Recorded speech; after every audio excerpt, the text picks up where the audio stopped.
अंकित सक्सेना जी, पूना से। गुरुदेव आपके चरणों में कोटि-कोटि प्रणाम। गुरुजी मुझे अपनों के खोने का बहुत भय रहता है। अतीत में जो हुआ इसलिए डर सताता रहता है। महाराज जी मैं इससे बाहर कैसे निकलूँ? अपना कौन है? तो मम्मी के स्वरूप को तो जाना नहीं, शरीर को तो मम्मी माना है। नहीं? ये पहले नहीं था किसी का शरीर और ये तो पक्का है बाद में किसी का नहीं रहेगा। तो बीच में जितना तारीख और तिथि और समय है उतना ही रहेगा भैया। अब चाहे तुम इसे भगवान को गाली दो और चाहे उनकी जय-जयकार करो, इससे कोई मतलब नहीं है। ये ऑफिस केवल टाइम के लिए है बस। जितना तुम्हें टाइम दिया गया है उसी इतना ही इस ऑफिस में रहोगे। नहीं ये ऐसी ऑफिस है कि तुम्हारा टाइम खत्म होते ही इस ऑफिस को भी नष्ट कर दिया जाएगा, तुमको भी हटा दिया जाएगा। इसका अस्तित्व मिटा दिया जाएगा। ये ऐसी सरकारी ऑफिस है, इसका सबसे पहला काम होगा इसको मिटा देना। नहीं होता? जहाँ ट्रांसफर हुआ ऑफिसर का तो उसकी ऑफिस पहले नष्ट की जाती है। तो इसमें परेशान क्या होना है, तो जाने भैया। इसी यही बात हमारे मन में आई थी बचपन में। जब हम कक्षा 5 में पढ़ते थे, तब हमें यही बात आई कि अम्मा मर जाएँगी, पिताजी भी मर जाएँगे। अब कोई भी यहाँ टिकाऊ नहीं, सब मरने वाले हैं। और पूर्व का ऐसा कुछ था, तो हमको टिकने नहीं देना था। इसलिए लगा कि हम किससे अपनापन करें? यार सब कोई नष्ट होने वाला, कभी भी कोई मर सकता है। कोई तो ऐसा होना चाहिए जिससे हम प्यार करें और वो सदैव हमारे पास रहे। तब एक रास्ता निकला कि एकमात्र भगवान के सिवा और कोई ऐसा नहीं। 11 वर्ष में तो घर छोड़ दिए थे, भाग पड़े थे भगवान की तरफ। तो अगर ये बात आपको चुभ रही है कि कोई अपना नहीं, अपनों से वियोगी होगा, तो ऐसे अपने हैं श्यामा-श्याम। पकड़ के देख लो, कभी अनंत काल में भी वियोग नहीं होगा, क्योंकि वो अविनाशी है और तुम भी अविनाशी हो।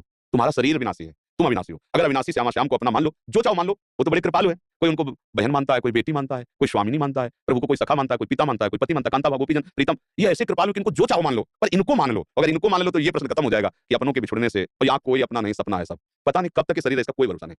अभी आप गेट के बाहर रहेंगे कि नहीं रहेंगे, कोई भरोसा नहीं। अभी हम जो बोल रहे हैं अगला शब्द बोल पाएंगे कि नहीं, इसका भी भरोसा नहीं। ढेर पानी का बुलबुला किस समय फूट जाए, इसका कोई भरोसा। अब क्या प्यार करें हम? यहाँ तो अज्ञान के तो सामने कहते कि हम जन्म जन्म का हमारा आपका संबंध है। किसका संबंध है जन्म जन्म का? बोले हमारा आपका संबंध है। ना तुम अपने को जानते हो, उसको जानते हो, तो संबंधी कैसे हो गए? तुम शरीर को जानते हो, शरीर तो कुछ वर्षों वाला है, अभी मिट जाएगा, तो संबंध किसका रहा? बोले झूठा आदमी बोल रहा है। नहीं कहते लोग कि हमारा आपका तो जन्म जन्म का संबंध। जन्म जन्म का संबंध हमारा आपका नहीं है, हमारा आपका है। आपका है। ये शरीर जो है ना, ये जन्म जन्म के संबंधी ले। पिछले जन्म में भी माता पिता पत्नी पुत्र परिवार रहा, हमें याद है? अरे इसी जन्म में माता के गर्भ में 9 महीने रहे। कुछ पता है हमें क्या हाल चाल थे हमारे? लभी नहीं पता। तो फिर हम कैसे कहें कि कोई हमारा हो सकता है? कोई नहीं हो सकता। यही बात जब आ जाएगी तो एक सच्चे भजन करने वाले भक्त बन जाओगे। पर ये बात टिकाऊ नहीं है। जहाँ कोई गले में हाथ डाल के बोला आपसे कि मैं आपसे बहुत प्यार करता हूँ या करती हूँ, तो सब भूल जाएगा। लगे कोई तो मिला अपना। फिर जब धोखा होगा काल के द्वारा, काल किसी को बख्शता नहीं, तब फिर तुम कहोगे कि हे भगवान कितने निर्दयी हो। कोई तो जीवन में मिला था, तुमने उसको भी लूट लिया। ऐसे ही होता है ना। यही सब अज्ञान का खेल है, माया का खेल है। सच्चे दोस्त श्री कृष्ण है। यारी करके देखो, ऐसा प्यार करने वाला दोस्त है जो अनादिकाल से अनंत काल तक तुम्हारे साथ रहेगा और तुम्हारी गलतियों पर भी वो कभी नजर नहीं करेगा। बहुत प्यारा दोस्त है श्री कृष्ण। फिर आगे बढ़ो भगवत मार्ग में, तभी ये बात समझ में आएगी भैया। नहीं आज जितना है सब बिछड़ने वाला है, कुछ साथ नहीं। अरे हमारे शरीर को देखो, एक समय था हम अपने को बच्चा देखते थे, एक समय हुआ कि जवान बुढ़ापे का रंग आ रहा है, यही हमारा नहीं हो रहा है। एक समय आएगा कि ये छूट दिया है, छूट जाएगा। जब ये नहीं हो रहा है तो और अपना हो सकता है। सब शरीर यहाँ नष्ट होने वाले हैं। यही बात सुन करके जीव भगवान की शरण में जाता है कि कोई अपना नहीं तो कोई तो अपना हो, क्योंकि हम प्रेम के अंश हैं।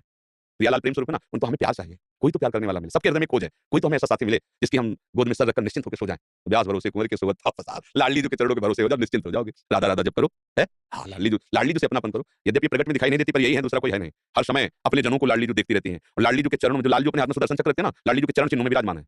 ऐसी महामहिम महारानी वृंदावनेश्वरी लाडली जो हमारी है, अरे फूली फूली छाती घूमोगे, कोई परेशानी नहीं रहेगी। जाके बल गर्व भरे रसिक व्यास से न डरे, लोक वेद कर्म धर्म चारि मुक्ति चारी, जिसके अभिमान में हर समय फूले रहते हैं हमारे माई श्यामा जी को राज। बस अब ये कि स्वीकृति हो जाए, समझ में आ जाए तो बात है। जब ये मिट जाएगा कि हमने जिससे प्यार किया उसे धोखा दे रहे हैं, हम जा रहे हैं। अगर कोई प्यार करना भी चाहते हैं, समय नहीं ना प्यार करने का, समय नहीं है प्यार करने का। हम मनोरंजन में लगे हैं, सत्य किससे प्यार करें?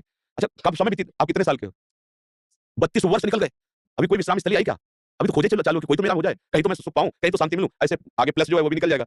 आ गया वो समय, जो कार्य के लिए भेजे गए थे वो कार्य नहीं हो पाया। आप इस विध्वंस, आप इस सभी बंदी बना के भेज दिया जाएगा। यहाँ मृत्यु लोक में भेजे गए हो, सिर्फ अपना कल्याण कर लो, भगवत प्राप्ति कर लो, भगवत प्रेम में मत वाले हो जाओ। नहीं मन पछिताई है अवसर बीते। अंतिम समय अब कब अंतिम है कुछ पता नहीं। एक मृत्यु ही ऐसी है जो सब सुखों को हटा सकती है। अभी अभी जैसे किसी को फांसी की सजा दी जा रही हो, आपको कल 12 बजे फांसी की सजा दी जाएगी। अभी इस समय से लेकर कल 12 बजे तक विश्व के जो भोग का अवसर तुम्हें उपस्थित कर देंगे, इसके बाद तुम्हें फांसी दी जाएगी। बोलो कौन सा भोग से अच्छा लगेगा? कोई भोग, हर भोग में फांसी का फंदा नजर आएगा। कल 12 बजे आप क्या यार, जब मरना है तब क्या यार, सब है ना। तो मरना उसको तो पता है कल 12, हमको तो 1 मिनट का नहीं पता। हम कितने बेपरवाह हैं, कितने मूर्खता में समय नष्ट कर रहे हैं। अगर हम भजन नहीं कर रहे, प्रभु का आश्रय नहीं ले रहे, तो हम कितने मूर्ख। एक एक मृत्यु का भय संपूर्ण सुखों को रौंद दिया, और वो मृत्यु हम पर आने वाली उसका तो निश्चित हो गया कल 12 बजे। नहीं, मेरे को तो ये भी पता नहीं कि 12 सेकंड बाद है, मुझे कुछ पता नहीं। मुझे तो बहुत अलर्ट रहना है, कब कहां कौन सा रूप मृत्यु लेकर आ जाए, हमारे शरीर को नष्ट कर दे। हम जिस काम के लिए आए वो हम काम के लिए भेजे गए, भगवत प्राप्ति के लिए। साधन धाम मोक्ष कर द्वारा पाई न जे पर लोक संभारा, सो परत दुख पावई, सिर धुनि धुनि पछताए, काले कर्म ईश्वर मिथ्या दोष लगाए। इसलिए राधा राधा जपो,